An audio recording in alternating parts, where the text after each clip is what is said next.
Hello, everybody, and welcome back to the Below the Line podcast presented by Wicked Mixed Holiday and Winter Editions. If you're looking for a sneaky good snack to use as a stocking stuffer, venture on over to Amazon, Walmart.com, or MoonlightMixes.com to get your holiday and winter special editions of Wicked Mix today. They won't be here for much longer, so hurry up, get your holiday and winter editions of Wicked Mix as the holiday season approaches. A couple weeks ago, we talked to pit reporter Steve Post from MRN, and today on the horn with me, I have one of his colleagues, Alex Hayden from MRN. Sir, how are you doing? Hey, doing well, Samuel. Thanks for having me on. Absolutely. Always great to talk to people in the industry that are out there each and every week during the season. My first question for you, how did your career start? Were you always involved in racing, or was it just kind of an acquired taste for you? It's kind of a twofold answer, I guess. I've always kind of grown up around racing, originally from Muncie, Indiana, just outside of Indianapolis. And my dad was a newspaper photographer, so he was always credentialed in working races, whether it's the Indy 500, short tracks, Michigan International, it didn't matter. So I grew up around racing. So that was something that I always had a passion for, as a great fan of all forms of motorsports. But as far as getting involved and working in this sport, it was just dumb luck. I think that's the best way to attribute it to. I had never worked in any kind of radio. I'd never worked in any kind of play-by-play position or announcing position, nothing like that. And I answered an ad that they were auditioning for public address announcers at a little short track in eastern North Carolina called Wayne County Speedway, which is no longer here, sadly. But I auditioned, one of 14 guys to audition, and they gave it to me. And midway through that first year, which was all the way back in 1996, midway through that first year, the promoter of the racetrack put a recorder in the back of the broadcast PA booth, and I didn't know it. And she recorded me and sent the tape to MRN, said, "You got to hear this guy." And then I guess a couple, 3 months later, I got the call from MRN, got auditioned. And so in the span of 10 months, never doing any kind of play-by-play, never doing any kind of broadcasting, let alone national broadcasting, I went from a couple of short tracks to MRN, and went MRN 1997 in 10 months. And that's where I've been ever since. It's a story that not many people have of how they got to where they got. Their boss secretly recording them and sending it off to a national syndicate and saying, "Hey, hear this guy real quick." I've never heard that before. I've heard interesting stories from drivers and broadcasters and all types of people in the industry on how they got to where they are, but I think your story is a first. I've never heard of somebody's boss just kind of secretly recording them, but it worked out. It worked out wonderfully. The promoter of that track, her name was Teresa Richardson. I just talked to her maybe a month or so ago. We do stay in touch, and I thank her every time I get a chance. I thanked her big when I first signed with MRN, and sent her an MRN shirt and a microphone and that type of thing, just for taking the chance on me. But it go a little deeper than that. When I first got approached by MRN, John McMullen was the president and executive producer of the network. Of course, we had to go through an interview type process just to get a background. I had no background. I had just a summer previously in 96 of calling some short track races on PA. So, of course, he asked me what my radio background was, and he asked me that type interview type questions, and I lied. I lied through my teeth about him. Told him I worked at W such and such and such and such in North Carolina and did sports there and did some high school football and things like that. Just lying, because I thought, man, I better come up with something, or he's just going to hang up on me. So yeah, it was. I guess I fooled everybody enough to get the chance, and obviously you have to perform. So I get through the interview process, get the audition. They liked what they heard, and we went forward. Yeah, I think it worked out all right. I think those lies, I think you made up for them with now nearly 3 decades of experience calling NASCAR races. Did you have any role models or mentors in broadcasting, or especially since you grew up around Indianapolis in racing? Were there any guys that stood out to you, either drivers or broadcasters, that you just said, "I want to be like them when I grow up"? Yeah, obviously growing up around motorsports, I wanted to be a race car driver.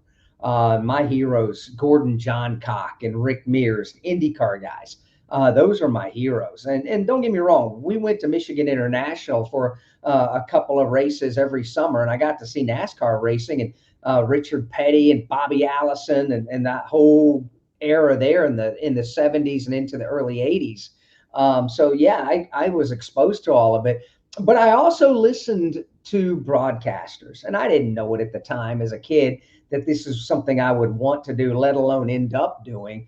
But I distinctly remember listening to MRN and Barney Hall and Eli Gold and all those guys, which I became very good friends with. Obviously, we lost Barney a few years ago, but Eli and I are still very good friends. He's still the voice of the Alabama Crimson Tide football team. And I got to know these guys personally and became true friends with them. Outside of motorsports, I mean, you could throw Bob Jenkins, Paul Page absolutely in that mix as well, from the IMS radio network. Tom Carnegie is also one that I just looked up to. He was the PA voice for the Indianapolis Motor Speedway, that really deep, booming voice. It etched in my mind, and it still is. Something I'll never have is a big, deep, booming voice like that. But Marty Brenneman and Joe Nuxall with the Cincinnati Reds radio network. As a kid, I'd listen to the radio on school nights, listening to the Reds play, and get an idea just what's going on at Riverfront Stadium back in those days and the way those two guys described the action. So all of those would be, I guess, major influences. Well, I like that you mentioned Barney Hall, because when I talked to Steve Post, Barney had a major impact on Steve, and Steve said he was so shocked when they put him on an airplane with Barney Hall, and he was just kind of starstruck sitting there. And you mentioned Eli Gold, who has unfortunately called way too many touchdowns for Alabama against my beloved Arkansas Razorbacks, but I'll let it slide. You know, he's a legend, I guess. I'll let him keep doing that. But just so many greats have come through NASCAR broadcasting, come through MRN. And it's great to see you guys still carrying on that tradition. And it's awesome that so many of them that work there mentored the current crop of guys that you have, and you guys are mentoring the next generation. So it's a generational thing that I think is proven to be so good for the longevity of that all you guys have there. What was working your first race like for MRN? Were you just terrified? Were you excited? Were you a combination of both? What was running through the mind of a young Alex Hayden when he had that microphone with the MRN mic flag on it for the first time? I thought, what have I gotten myself into? Because I knew of MRN and I knew Eli and Barney and all these guys. So my audition was a Truck Series race at Walt Disney World Speedway, which obviously that track is no longer there. So I auditioned with Alan Bestwick and Joe Moore and Fred Armstrong and these guys. I'm thinking, oh my gosh. So the audition process is like a broadcast. You just don't go out over the airwaves. You have the same equipment on, you do the same thing. So I was terrified. Okay, well, that's in January. I get invited to go ahead and come down to Speed Weeks in Daytona a couple of weeks later.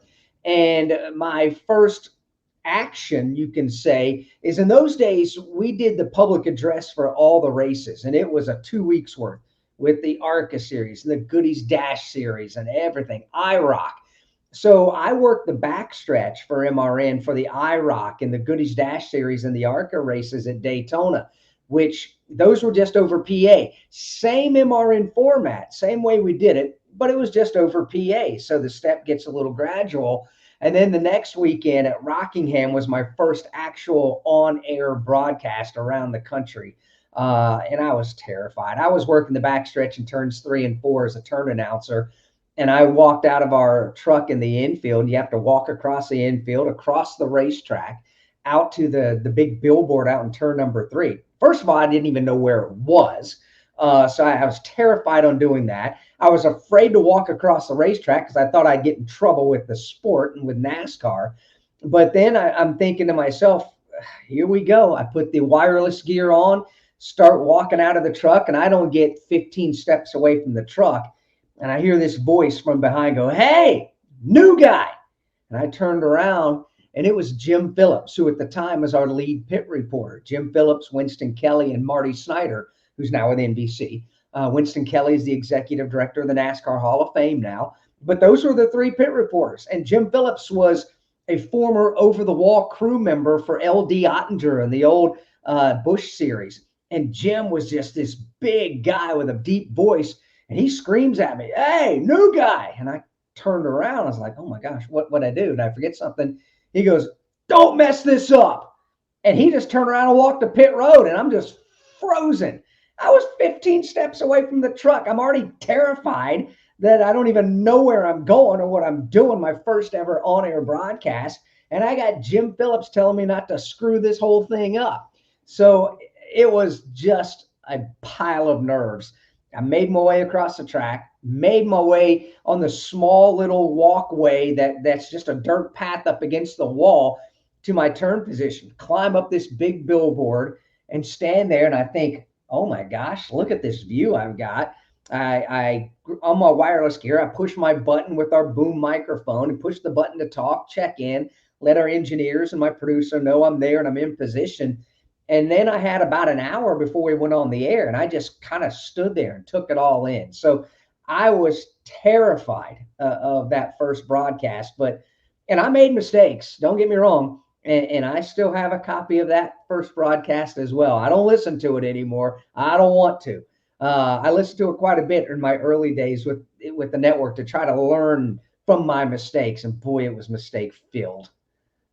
Well, I think it's okay. I'm not sure anybody's ever gone on TV or radio the first time ever and pitched a perfect game. If they have, I want to meet them and shake their hand because that seems like an impressive accomplishment. But I mean, I can't imagine the nerves for the first time going on air to a national audience because, like you said, you'd been working at a small town short track and then done PA at Daytona, and then your audition at Walt Disney World was just not on air, and then you say, okay, we're going to put you on a radio station that has affiliates across the entire country. If they wanted to, every single person in this country could hear you. Yeah, I'd just be terrified. I wouldn't be able to speak, I don't think, and I don't blame you for that at all. And like I say, it was only, and that was what, February of '97. I didn't even start short track announcing until April of '96. So it was only 10 months before that I'd ever even done anything remotely close to this. So it was a blur. It was a whirlwind, but I wouldn't trade it for anything.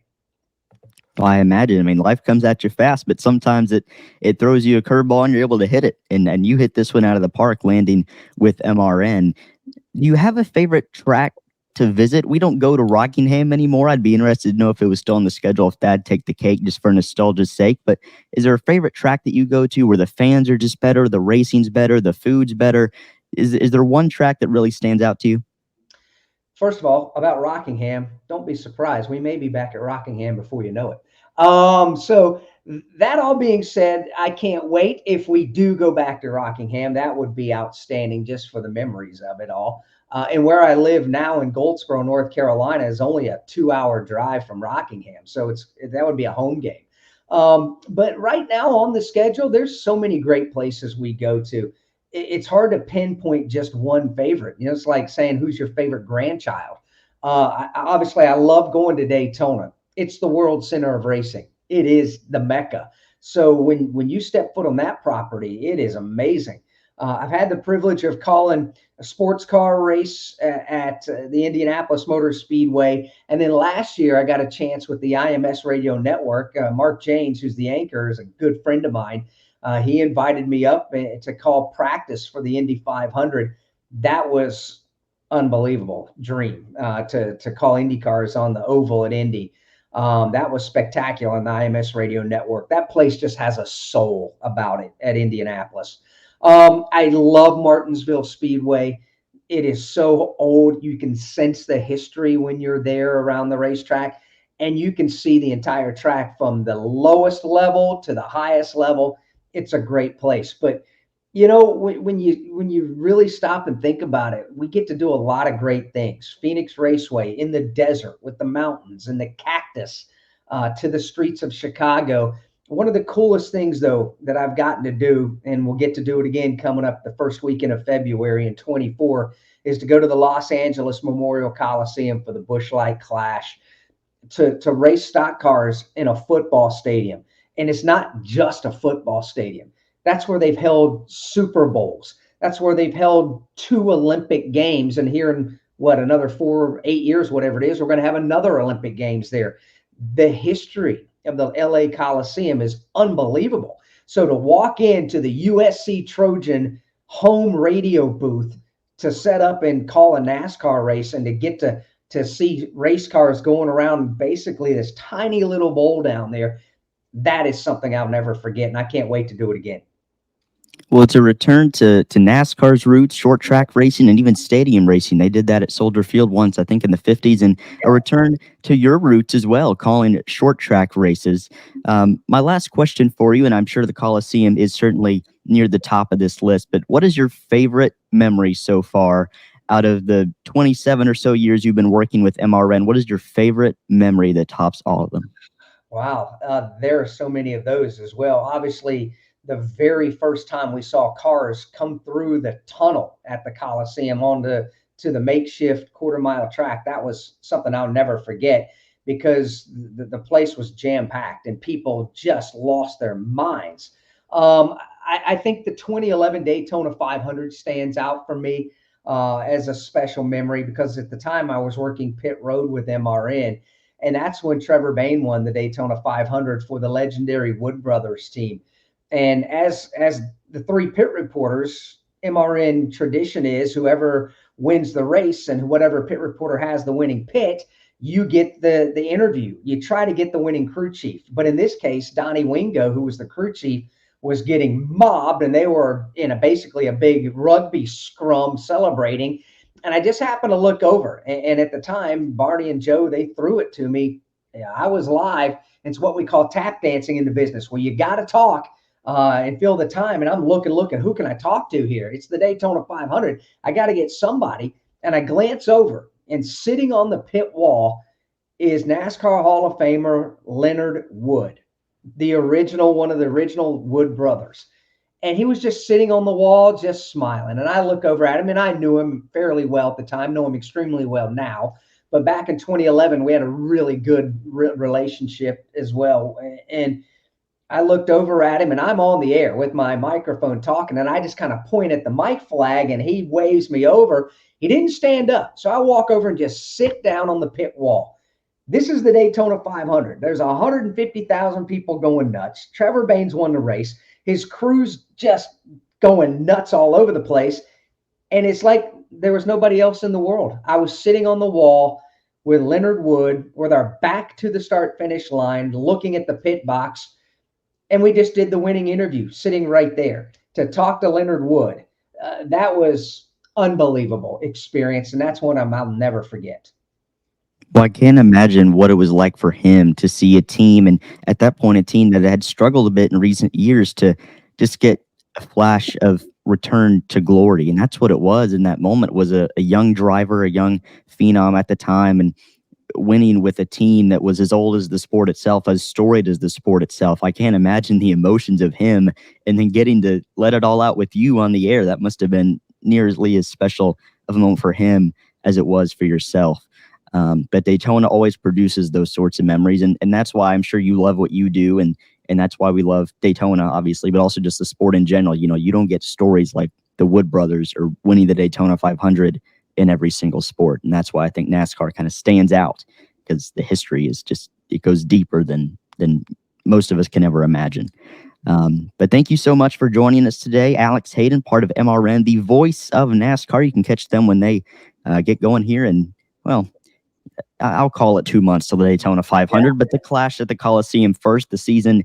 We have one of the shortest off seasons in pro sports. I feel we're kind of spoiled in that regard, but it feels like a year that we're off. I mean, it seems like much longer than it actually is. And I'm sure it does for you too, but can't wait till you guys are back. And thank you so much for joining us. I appreciate it. Yeah. Happy holidays to you and everybody who's watching. And I look forward to 2024. It's going to be a great NASCAR season. In the meantime, while I get a little bit of downtime, I'll enjoy it. But I also do college basketball. So my schedule is fairly full here at the end of December and in the early part of January as well. That's the key. Always work, because you can always get better. That's true. Wise words to live by, sir. Thank you so much for joining us. Can't wait for the next NASCAR season. You can hear it all on MRN.